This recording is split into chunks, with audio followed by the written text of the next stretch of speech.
하나님 말씀은 요한복음 14장 1절부터 6절까지입니다. 너희는 마음에 근심하지 말라. 하나님을 향하여 믿으라. 또 나를 향하여 믿으라. 내 아버지 집에 거할 곳들이 많도다. 그리하면 그렇지 않으면 너희에게 일렀으리라. 내가 너희를 위하여 한 거처를 예비하러 가노니 가서 너희를 위하여 한 거처를 예비하면 내가 다시 와서 너희를 내게로 영접하여 나 있는 곳에 너희도 있게 하리라. 내가 어디로 가는지 그 길을 너희가 아느니라. 도마가 이르되 주여 주께서 어디로 가시는지 우리가 알지 못하거늘 그 길을 어찌 알겠사옵나이까. 예수께서 이르시되 내가 곧 그 길이요 그 진리요 그 생명이니 나로 말미암지 않고는 아버지께로 올 자가 없느니라. 오늘 말씀을 가지고 아버지 집은 하늘에 없습니다 라는 제목으로 말씀을 상고하겠습니다. 오늘 본문은 예수님이 십자가에 달리시기 바로 전날 밤에 제자들과 함께 이제 식사를 하시고 가룟 유다가 나간 다음에 제자들이 근심할 때 제자들에게 예수님이 하신 말씀입니다. 이 하신 말씀 내용을 보면 이제 예수님이 어떻게 하시겠다 그런 향후 일정을 밝히신 것입니다. 그때 오늘 말씀의 1절에 보면 하나님을 믿으라 또 나를 믿으라 이렇게 말씀하고 있죠. 근데 그 믿으라는 말씀은 우리가 생각하는 것과 조금 차이가 있습니다. 헬라어로 누굴 믿는다 하는 것은요 항상 거기에 전치사가 수반이 됩니다. 그래서 그냥 예수를 믿으라라고 하는 것이 아니라 예수님 안으로 믿으라 또 예수를 향하여 믿으라로 번역되는 거기에 영어로 하면 into라는 전치사가 있다는 것이죠. into라는 것은 어느 속으로 목적을 나타내는 것입니다. 그러니까 예수님이 지금 어떤 목적을 갖고 있는데 거기를 믿으라는 것이고요. 믿으라는 단어는 설득을 당한다는 뜻입니다. 그러니까 예수님이 지금 어떻게 할 목표가 있는데 그거를 설득당하라는 얘기입니다. 갑자기 와서 하나님 믿으라 나 믿으라 이런 말씀이 아니라 이제 내가 앞으로 어떤 일을 향할 텐데 그 목표를 나갈 텐데 그 목적을 설득당해서 그대로 믿으라 이렇게 명령을 하신 것입니다. 성경에는 그 예수를 믿으라고 할 때요 그 수반되는 전치사가 두 가지 종류가 크게 나옵니다. 하나는 오늘 나온 것처럼 예수를 향하여 믿으라. 그분의 목표를 가지고 믿으라는 겁니다. 또 하나는 예수님께 붙어서 믿으라. 이제 거기에 예수님 생각 속에 완전히 붙어서 우리가 잘 아는 대로 성경에서 요한복음 3장 16절이 있죠. 바로 하나님이 세상을 이처럼 사랑하사 독생자를 주셨으니 이를 그는 믿는 자마다 멸망치 않고 영생을 얻게 하려 함이라. 그때 그를 믿는 자, 이 독생자를 믿는 자, 그건 독생자의 존재를 믿는 것이 아니라 독생자의 생각 속으로 들어가서 그 생각을 받아들인다는 뜻입니다. 또한 사도행전 16장 31절에 보면 주 예수를 믿으라. 그리하면 너와 내 집이 구원을 얻으리라. 그때는 거기에 AP라고 하는 전치사를 쓰는데 그건 붙어있다는 얘기입니다. 그러니까 영어로 하면 believe on Jesus 이렇게 해야 되는 것이죠. 그분의 생각 속에 붙어서 믿는 것. 그러니까 우리가 하나님을 믿건 예수님을 믿건 우리가 믿는다고 하는 것은 그분의 생각 속으로 들어가든지 또는 그분의 아예 붙어가지고 설득당하든지 그런 내용이라는 것이죠. 오늘 본문의 2절에 보면 아버지 집을 소개합니다. 예수님은 지금 아버지 집에 거할 곳이 많다.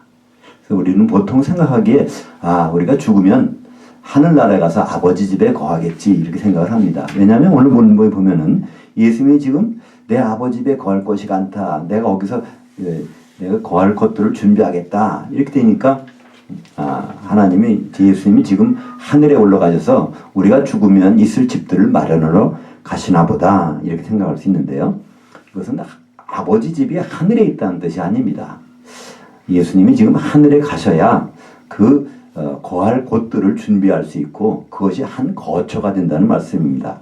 오늘 2절에 보면 아버지 집에 거할 곳들이 많도다. 이런 거할 곳들이라는 것과 또 3절, 2절 마지막에 보면 한 거처를 예비하러 간다. 이 거처와 거할 곳들이 나오는데요. 쉽게 말하면 이 거할 곳들은 방이라고 생각하시면 됩니다. 건물에 보면 여러 방이 있죠. 그리고 거할 거처라는 것은 그 집을 얘기합니다. 한마디로 하나님의 건축물이라고 할 때 거기에 큰 집 가운데 각 방들이 있는데 그것들을 하나하나 마련해 주러 가신다는 것입니다. 이거를 할 때 주님은 가셔야 된다는 거예요. 왜냐하면 그분이 하늘에 올라가셔서 성령을 보내실 때 비로소 교회가 이게 만들어지기 때문에 그렇습니다. 그러니까 아버지 집이라는 건 여기서 교회를 말씀하신 것이지 이게 하늘에 올라가서 거기 어떤 장소를 말씀하신 것이 아닙니다. 그걸 위해서는 반드시 예수님은 올라가셔서 내가 가면 그를 보내리니 내가 가는 것이 유익하다 하시면서 이제 하늘에 올라가시게 되는 것이죠. 고린도전서 3장 16절에 보면 너희가 고린도 교회에 대해 말씀하신 말씀이죠. 너희가 하나님의 성전인 것과 하나님의 성령이 너희 안에 거하시는 것을 알지 못하느냐. 또 디모데전서 3장 15절에 보면 하나님의 집이라는 것 이것이 바로 하나님의 교회라고 말씀하고 있습니다. 그러니까 우리는 아버지 집, 하나님의 집 이것은 전부 다 어디 다른 곳에 있는 것이 아니라 지금 우리가 있는 여기에 마련되는 것인데 이 아버지 집 하나님 교회를 마련하기 위해서 이제 예수님은 지금 가시겠다는 거예요. 가시는 길 중에 하나가 몇 시간 지나면 십자가에 달리시고 죽으시고 부활하시고 40일 동안 제자들과 같이 있다가 이제 가서 성령을 보내주시는 하나님의 그 예수님의 일정을 여기 공개하고 있는 것입니다. 하나님을 믿으라, 너 나를 믿으라는 것은 내 목표, 내 목적을 뭐로 설득당하라는 얘기입니다. 지금 갑자기 여기서 지금까지 예수 믿어온 제자들이잖아요 말이에요. 그러니까 가룟 유다는 나갔지만 11명이 지금 사도가 지금 예수님과 더 와 있는데 거기 갑자기 믿으라. 이건 그냥 믿으라는 얘기 아닙니다. 마지막으로 하고 싶은 말이 얼마나 많겠어요? 예수님 이제 몇 시간 만에 이제 십자가에 달리 돌아가실 텐데 그때 하신 말씀. 제발 좀 내 생각, 내 목표를 그걸 알고 거기 설득당해서 거기에 순종하라는 얘기입니다. 사실 이 상황에서 제자들은 오늘 말씀 보니까 1절에 너희는 마음에 근심하지 말라. 지금 예수님과 같이 있는 11명이요. 지금 근심하고 있다는 거예요. 헬라어에서는요. 명령법 중에 현재형 명령이면 계속해서 해라는 그런 명령입니다. 근데 거기에 부정사가 붙으면요. 지금 하고 있는 동작을 중단하라는 뜻입니다. 그러니까 예수님이 지금 너희는 마음에 근심하지 말라 이것은요. 지금 너희들이 근심하고 있는데 그거 중단하라는 거예요. 왜 중단하고 할까요? 내 목표를 듣게 되면 거기 근심할 이유가 없다는 것입니다. 오늘 3절에 보니까 한 거처를 준비하면 예수님이 다시 오셔서 제자들을 영접하여 주님이 있는 곳에 있게 하시겠다고 말씀하십니다. 주님이 지금 거처를 예배하러 가는데 이 거처라는 것은 한 거처입니다. 그것이 바로 교회죠. 우리가 있을 곳들은 복수지만은 이 거처라고 되는 토포스라는 것은요 한 곳이에요. 그것이 마련되면 주님이 오셔서 그에 영접해 주신다는 겁니다. 데살로니가전서 4장 16절과 17절에 보면 똑같은 말씀이 있죠. 그분이 오셔서 이제 우리들을 영접하는 그것에 대해서 아주 자세한 설명이 되어 있습니다. 주보 오른쪽 밑에 보시면 데살로니가전서 4장 16절과 17절이 있습니다. 주께서 호령과 천사장의 음성과 하나님의 나팔소리로 친히 하늘로부터 강림하시리니 그리스도 안에서 죽은 자들이 먼저 일어나고 그 후에 우리 살아남은 자들도 그들과 함께 구름 속으로 끌어올려 공중에서 주를 영접하게 하시리니 그리하여 우리가 항상 주와 함께 있으리라. 그러니까 주님과 우리가 만나는 장소가 지정이 돼 있어요. 우리 찬송가에 보면은 주님 만날 그것도 난 알 수 없도다 이런 찬송이 있습니다. 그거는 조금 이렇게 부족한 찬송이에요. 우리는 주님 만날 장소가 지정돼 있다는 것을 알 수 있습니다. 그것은 바로 공중에서. 주님은 지금 공중에 안 계세요. 주님은 하늘 보좌 우편에. 그러니까 셋째 하늘에 계시단 말이에요. 그죠? 근데 그분이 거기서 내려오셔서 공중에 오실 거고. 그럼 우리를 다 죽은 자들은 부활시켜서 공중으로 가게 할 거고, 그때까지 살아있는 사람들은 뒤따라서 올라가서 공중에서 만나서 주와 함께 계속 있겠다는 겁니다. 오늘 말씀에 요한복음 14장 3절과 데살로니가전서 4장 16절 17절은 같은 맥락에서 나온 말씀인 것이죠. 이것은 창세기에서부터 이미 밝히신 하나님의 뜻입니다. 창세기 2장 24절에 보면 남자가 부모를 떠나 그 아내와 합해서 한 몸을 이룰지니라. 그건 3인칭 의지미래입니다. 그 말씀 하시는 분의 의지라는 것이죠. 그 말씀은 하나님 하셨거든요. 하나님이 남자를 떠나 보내서 바로 그의 아내와 합하게 해서 한 몸 이루는 결혼식을 하시겠다는 것입니다. 그 남자와 그의 아내는 누굴까요? 에베소서 5장 31절은 창세기 2장 24절을 카피해서 놓은 것입니다. 거기다가 32절은 그 말씀 풀어놓으셨죠?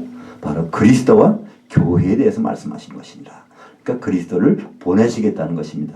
그리고 교회를 그의 아내로 이제 함께하게 하시겠다는 것이 창세기 2장 24절인데, 그것이 이루어지는 것이 요한복음 14장 3절에서 말씀하신 그 길이십니다. 지금 그 길로 지금 가시겠다는 거예요.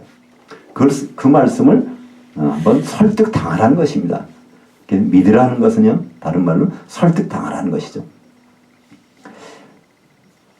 또한 예수님은 오늘 보니까 길이요 진리요 생명이라고 하셨는데, 그 길이라는 것은 지금 그 길로 가시는 거예요. 우리와 결혼하기 위해서 지금 그걸 마련하러, 처소를 마련하러 가시는 것이고, 근데 그분은 그 길뿐만 아니라 오늘 또 생명이 되신다고 말씀합니다. 생명을 이해하기 위해서는요, 그 상대어인 것을 보면 이해가 빠릅니다. 생명의 상대어가 뭘까요? 그건 죽음 또는 사망입니다. 근데 사망이란 우리는 사망하면 죽어서 없어지는 거잖아요. 근데 성경에서 사망은 좀 의미가 좀 다릅니다. 하나님과 분리되는 것을 사망이라고 그러죠. 그렇기 때문에 영원히 하나님과 영원히 분리되는 것, 그 다른 말로 불못에 들어가는 것, 지옥에 간다는 것입니다. 그러니까 사람은요 영원히 없어질 수가 없습니다. 왜 그럴까요? 영적인 존재이기 때문에 그렇습니다. 이 모든 사람 위에 모든 만물들은요 다 혼이 있고 그 모습들이 있어요. 근데 인간과 그들의 차이점은 우리에게는 혼만 있는 것이 아니라 혼 속에 하나님이 영을 집어넣으신 것입니다. 그러니까 영이 없을 때는요 혼이 나가면 그냥 없어져 버립니다. 이 식물도 혼이 있어요. 그래서 날마다 이렇게 생장하잖아요. 근데 식물에서 혼이 떠나가면, 혼이 없어지면 이건 죽어버립니다. 그리고 혼도 죽고 이것도 죽는 거예요. 그러나 우리 인간은요 혼이 나갈 때 혼 속에 영과 같이 나가기 때문에 영원히 죽지 않습니다. 다만 죽는다는 것은 하나님과 분리되는 것을 죽는다는 것이죠. 그 성경에 보면 영생이라는 말이 있습니다. 영생이란 무엇일까요? 하나님과 영원히 사는 거예요. 그죠?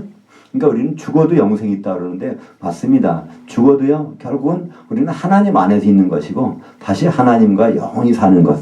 그래서 바로 그것을 다른 말로 영생이라고 합니다. 그렇기 때문에 예수님과 같이 있으면 그 영생입니다. 왜 그럴까요? 예수님이 생명이시기 때문에 그렇습니다. 마지막으로 바로 진리라는 말씀이 오늘도 나는 길이요 진리요 생명이라고 그랬는데, 이 진리라고 하는 말씀은 헬라어로 알레테이아라고 합니다. 이 두 단어가 합한 것입니다. 아하고 레테이아가 합한 것인데요. 아가 붙으면 이것은 아니다, no 그런 뜻입니다. 그리고 레테이아라는 것은요, 그거는 이게 감춰졌다, 숨겨졌다는 뜻입니다. 그러니까 알레테이라는 진리라는 것은요, 숨겨진 것이 아닌 것이라는 뜻이죠. 그림자가 아닌 것, 그것이 바로 진리입니다. 어떤 물체가 있으면요, 그 물체는 여러 면에서 그림자가 생겨요. 그죠? 동쪽이나 서쪽이나 남쪽이나 그림자가 생길 수 있습니다. 그러나 그림자는 여러 모양으로 생기지만 사실 그 실체는 변하지 않는 거죠. 우리는 대학을 보통 진리의 전당이라고 합니다. 제가 이제 대학에 입학했을 때 거기 보면 진리는 나의 빛이다. 그런 이제 그걸 라틴어로 베리타스 룩스메아라는 걸 딱 쓰는데요. 대학이 진리 전당이라고 하는데 그게 진리 전당일까요? 사실은 이 대학은 진리의 전당이 아닙니다. 진리라는 것은요, 변하면 안 되는 거예요. 근데 학문이라는 거는요, 항상 변하게 돼 있습니다. 똑같은 거 논문을 써가지고 이거 나오면요, 이거는 논문이 통과가 안 돼요. 뭔가는 이거 다르다는 것이 나와야 새로운 논문이거든요. 그러니까 대학에서 하는 일은요, 날마다 새로운 걸 밝혀내는 것이지, 그게 똑같다는 걸 하는 것이 아니란 말입니다. 이 물체가 여기 있는데, 여기서 빛을 비추면 이쪽에 그림자가 생기고, 저쪽에 이런 그림자가 생기고, 그림자가 다양하게 변하는 것, 그것은 진리가 아닙니다. 바로 예수님만이 진짜 진리라는 것이죠. 그렇기 때문에 이 세상의 모든 만물들은요, 예수님을 설명하는 그림자라는 것입니다. 골로새서 2장 16절과 17절 보면, 그러므로 먹고 마시는 것과 절기나 초하루나 안식일을 이유로 누구든지 너희를 비판하지 못하게 하라. 이것들은 장래 일들의 그림자이나 몸은 그리스도의 것이니라. 그러니까 구약에 보면 절기들이 많이 나와요. 그 절기들은 전부가 다 예수님의 그림자입니다. 6월절 되면은 양을 잡아서 그걸 피를 내서 바릅니다. 그죠? 그것을 완성을 시킨 분이 예수님 십자가에서 6월절 양에 대해서 그때 마지막으로 6월절 양으로 그 제사를 끝내버리셨어요. 그래서 우리는 6월절 지킬 필요가 없어요. 예수님이 끝내셨으니까. 그다음에 이제 초곡절이라는 것이 있습니다. 초곡절이라는 건 천리삭을 흔드는 거예요. 예수님은 천리삭에 대해서 부활하셨기 때문에 더 이상 우리는 초곡절을 안 지킵니다. 그리고 무교절이요. 무교절이라는 누룩 없는 떡을 먹는 것입니다. 그걸 나눠주는 절기예요. 예수님은 바로 죽으시고 무덤에서 몸은 무덤에 들어가셨지만 영으로 살아나셔서 옥에 있는 영들에게 복음을 선포하셨단 말이에요. 복음이라는 게 누룩 없는 떡이거든요. 그래서 더 이상 우리는 무교절을 지킬 필요가 없습니다. 오순절요. 오순절은 떡 2덩이를 가지고 하나님 앞에 흔드는 절기입니다. 바로 오순절에 성령이 임하시니까 바로 사도들이 오전에 한 덩어리가 떡이 됐어요. 오후에는 3,000명의 성도들이 떡이 됐습니다. 떡 2덩이가 흔들리는 거예요. 그래서 이제는 오순절을 우리는 떡 2덩이 만들어 지킬 필요가 없다는 거예요. 이 모든 절기들은 전부가 다 예수님은 그림자로서 우리에게 설명해 주고 있는 것입니다. 보통 오늘 우리가 주일날 예배를 드립니다. 그 여기는 안식일날 예배를 드렸죠. 안식일이 왜 있을까요? 안식을 주실 분이 꼭 있다는 거죠. 그걸 기념하는 거죠. 안식을 주실 분이 누군가요? 예수님이잖아요. 안식일이 시초가 뭡니까? 창세기 보면요, 엿새 동안 하나님이 일을 다 마치시고 그 다음에 모든 것이 이루어졌으니까 쉬셨다는 것입니다. 엿새 동안 마지막으로 나타난 것이 무엇일까요? 성경에는 엿새째 마지막으로 하나님은 인간을 창조하셨다고 합니다. 근데 거기로 끝난 것이 아닙니다. 창세기 5장 1절에 보면 하나님이 인간을 창조하신 바로 그날에 아담을 하나님 모양대로 빚으셨다는 거예요. 아담이 등장하자마자 하나님은 모든 것을 쉬셨습니다. 그것이 바로 안식일의 유래입니다. 그 얘기는 뭘까요? 아담이라는 것은 예수님의 모형이거든요. 로마서 5장 14절에 보면 그는 오실 자의 모형이니라. 재림하실 자의 모형이라는 거예요. 그건 지금은 예수님이 이 세상에 지금 안 계시지만 그분이 이 세상에 들어오는 날에는 바로 안식이 있다는 것을 우리는 그걸 기억하라는 것이 안식일 주신 목적이었습니다. 지금은 우리가 그 안식일의 주인이신 예수님의 몸을 만들어서 예배를 드리는 날이기 때문에 이 날이 거룩한 날입니다. 이 날이 일요일이라서 특별히 거룩한 날이 아닙니다. 많은 사람들은 이 주일날 거룩하게 지내야 된다고 그러면서 많이 사정이 생기면 오늘 골프가 있어야 골프 중요한 시합이 있는데 그럼 새벽 기도를 가서 주일을 지켜야지. 안 되면 저녁이라도 어떤 교회 가면 저녁 예배 드리는데 거기 지켜야지. 그러니까 주일 성수를 해야 된다고 생각을 합니다. 근데 날짜를 지키는 건 아무 의미가 없다니까요. 오늘 보니까 먹고 마시는 것과 절기나 초하루나 안식일 이후로 이건 다 그림자라는 거예요. 우리가 정말 예수님 몸을 이루어서 그분에게 산 제물로 나타나지 않는 그 주일날이라고 하면 그건 주일이 아닙니다. 오늘 우리가 이 자리에 모인 이유는요, 너희 몸을 거룩한 산 제물로 드리라. 죽여서 드리는 것이 아니라 우리가 지금 몸을 이루어가지고 한 제물로 그분 앞에 나타나기 위해서 같이 모이는 것입니다. 왜 예배 순서들이 여러 가지가 있을까요? 그거 다 한 몸이 되는 연습하는 겁니다. 우리가 지금 내가 설교를 하고 있지만 하나님 말씀 전할 때 듣는 분들, 우리가 말씀을 전하는 자나 말씀을 지금 받아들이는 분이나 지금 한 생각을 하고 있지 않습니까? 그 하나 되는 연습이에요. 찬송을 부를 때도 같은 가사를 가지고 같이 부릅니다. 이게 하나 되는 연습입니다. 기도할 때도 대표 기도를 하시는 분이 있으면 그 대표 기도하는 분의 말씀을 들어가면서 지금 한 생각을 가져가는 거예요. 그죠? 그러니까 모든 예배 순서 우리가 주님 안에서 한 몸 되는 연습을 하고 그것을 프랙티스하고 그러다가 우리가 정말 온전한 한 몸이 되면 주님이 오실 것입니다. 그때 우리는 주님을 만나게 되는 것이죠. 바로 진리라는 예수님만이 진리십니다. 그분만이 실체시고 다른 모든 것들은 다 그분을 설명하는 그림자들이라는 거예요. 우리가 워낙 이해가 잘 안 되니까 하나님 그걸 주셨습니다. 요한복음 15장 1절에 보면 나는 참 포도나무라고 말씀하세요. 포도나무가 참 포도나무가 있다는 거예요. 그 무슨 말일까요? 이 세상에는 모든 포도나무들은 예수님이 진짜 포도나무인데 그걸 설명하기 위해서 하나님은 만들어 오셨다는 거예요. 요한계시록 맨 마지막에 가면 22장에 가면 그 생명나무가 나옵니다. 그 생명나무는 어떤 나무냐면요. 강이 하나가 쭉 예루살렘 성 안에 강이 하나 흐르는데 강 좌우편에 생명나무가 있다는 것이죠. 근데 생명나무는 한 그루입니다. 하나. 하나가 어떻게 강 좌우편에 쭉 있을까요? 그거는 포도나무 아니면 그것이 불가능합니다. 그죠? 소나무를 강 왼쪽에 심었는데 오른쪽에 있으려면 불가능합니다. 예수님은 진짜 포도나무시기 때문에 그게 가능하다는 거예요. 그걸 설명하는 덩굴이 있어야 양쪽에 퍼지지 어떻게 퍼지겠습니까? 그죠? 이 모든 것은 바로 그림자입니다. 그래서 예수님은 바로 진리라고 말씀하고 계십니다. 그리고 예수님은 우리가 생명 되시기 때문에 예수님과 같이 있으면 우리는 영원한 생명이 있다는 것이죠. 누구를 믿는다는 것은요, 그 사람의 목표에 동참하는 것입니다. 성경에 보면요, 이 다른 어떤 사람을 믿을 때는요, 그냥 believe 다음에 그 사람 목적어가 나와요. 영어로 하면. 근데 예수를 믿는다, 하나님을 믿는다 할 때는 반드시 거기에 전치사가 따라 붙는다는 것입니다. believe in Jesus, believe on Jesus. 바로 그 in이나 on이 반드시 붙는데요. 그 in이나 on이라 하는 것은요, 그분의 생각 속에 들어가서 그분의 일정을 파악하고 거기에 준비하면서 설득당하는 것을 성경에서는요, 그거를 하나님을 믿는다, 예수를 믿는다, 이렇게 말씀하는 것이죠. 우리가 지금 예수를 믿는다고 하면요, 예수님이 지금 어떤 일정을 갖고 계실까, 거기에 설득을 당해야 된다는 거예요. 우리가 하나님을 믿는다 그러면 하나님은 어떤 목표가 있을까, 거기에 설득을 당해서 거기에 순종하고 나가는 삶이 있어야 된다는 것입니다. 지금 성경에 보면 다 이루었다는 말이 크게 3번 나옵니다.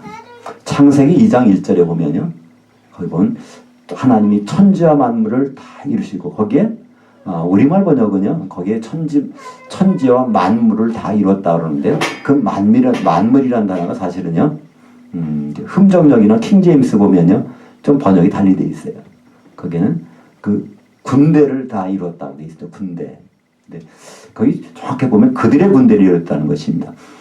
창세기 1장 1절에 보면 천지를 창조하셨는데 창세기 2장 1절에 보면 천지가 다시 회복되고 거기에 그들의 군대가 나타났다는 겁니다. 그 군대라는 그 단어는요, 출애굽기에 보면 여러 번 나와요. 이스라엘 백성을 내 군대 그럽니다. 그러니까 아담이 나타난 것은 그것이 바로 하나님 올 때는요, 이스라엘의 백성이 나타난 걸 보시는 것입니다. 바로 그 군대가 나타났을 때, 아담이 등장했을 때 하나님은 다 이루었다. 왜냐하면 아담은 바로 예수님 모형이시기 때문에. 또 예수님 십자가 달리셔서 다 이루어졌다고 하십니다. 바로 그분이 이룬 것이 뭘까요? 십자가에서 이루신 것. 사도행전 20장 28절에 보면 하나님의 피로 사신 것은 교회라는 것입니다. 예수님이 교회를 이루기 위해서 이 땅에 오셨어요. 교회가 필요 없다면 그냥 하늘에 계셨을 거예요. 근데 교회 때문에 그분을 오셔서, 왜냐하면 교회는 하나님의 피로 사셔야 되기 때문에, 그래서 이 땅에 오셔서 십자가에 달리실 때 마지막에 다 이뤘다. 바로 교회가 이제 생기게 됐다. 그 말씀입니다. 또 요한계시록 마지막에 보면 요한계시록 21장 16절에 보면 새 예루살렘, 어린 양의 신부 새 예루살렘이 나타나면서 모든 것 다 이뤘다고 말씀하십니다. 그러니까 어린 양의 신부가 나타나니까 신랑 되실 분은 준비가 이미 되셨어요. 그죠? 근데 신부가 예루살렘으로 나타나니까 다 이루었다. 그러니까 하나님의 목적과 예수님의 목적과 일정은 일치합니다. 정확히.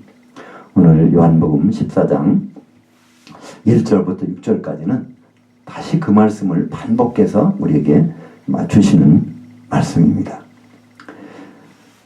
사랑하는 여러분, 예수님이 약속한 아버지 집은 우리가 죽어서 가는 하늘나라가 아닙니다.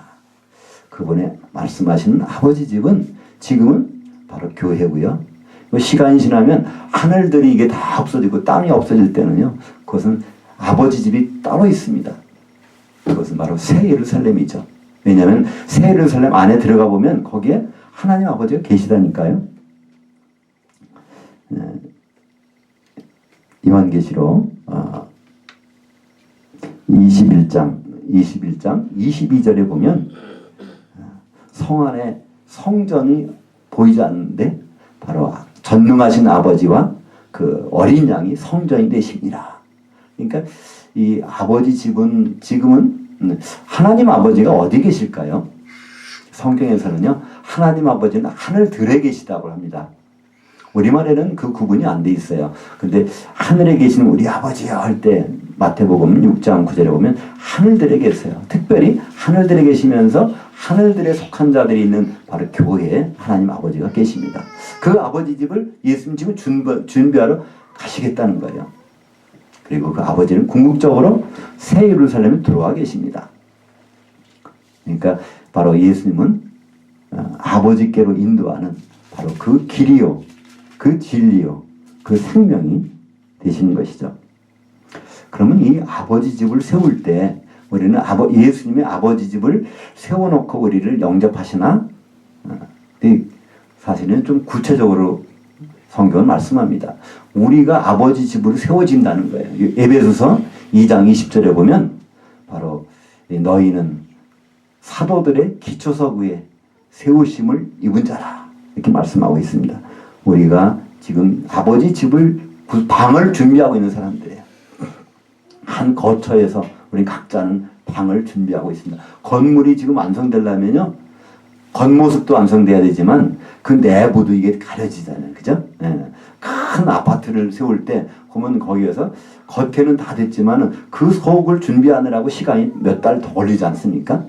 그것처럼 지금 우리는 그 각각의 방들을 제대로 준비하는 사람들입니다. 우리는 이 세상살이가 좀 바쁘고 힘들지 않습니까? 그러나 예수를 믿는다 하면요, 그분의 말씀, 그분의 목표에 설득당하는 것이 급선무 아니겠습니까? 예수님의 향후 일정을 우리는 꾸준히 기억해야 될 것입니다. 왜냐하면 살든지 죽든지 반드시 우리는 공중에 올라가서 예수님의 심판대 앞에 서게 됩니다. 성경은 두 개의 심판대를 얘기합니다. 예수님이 재림하셔서 공중에서 벌어지는 그리스도의 심판대가 있고요. 천년이 지난 다음에 바로 백보자 심판대 두 개가 있는데요. 우리 교회에 관계되는 모든 분들은 전부 다 예수님 재림하실 때 다 위로 올라갑니다. 다 예수를 잘 믿든 못 믿든 간에 다 올라가게 돼 있어요.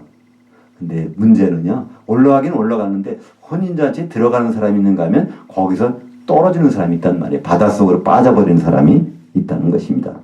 고린도후서 5장 10절, 이는 우리가 다 반드시 그리스도의 심판대 앞에 나타나게 되어 각각 선악간에 그 몸을 통하여 행한 것을 따라 받으려 함이라. 그 몸이라는 것은 단수입니다. 이건 교회, 그리스도의 몸 그 그리스도의 몸이 교회거든요. 교회 속에서 우리가 어떤 역할을 했느냐에 따라서 선악간에 우리는 바로 심판을 받게 됩니다. 그것을 다른 말로 공중의 혼인잔치의 문턱에서 바로 들어가느냐 마느냐 그것을 결정하는 것이죠. 그 일은 반드시 있습니다. 왜냐하면 그곳이 이제 아버지 집이기 때문에 그렇습니다.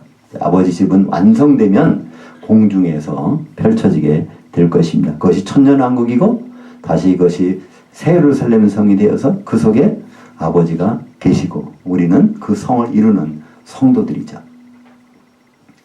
아버지 집은 하늘에 없습니다. 아버지 집은 지금 이 교회 안에서 이루어지고 있고 이것이 완성되면 우리는 공중에 올라가서 주님과 영원히 같이 있게 될 것입니다. 기도하겠습니다.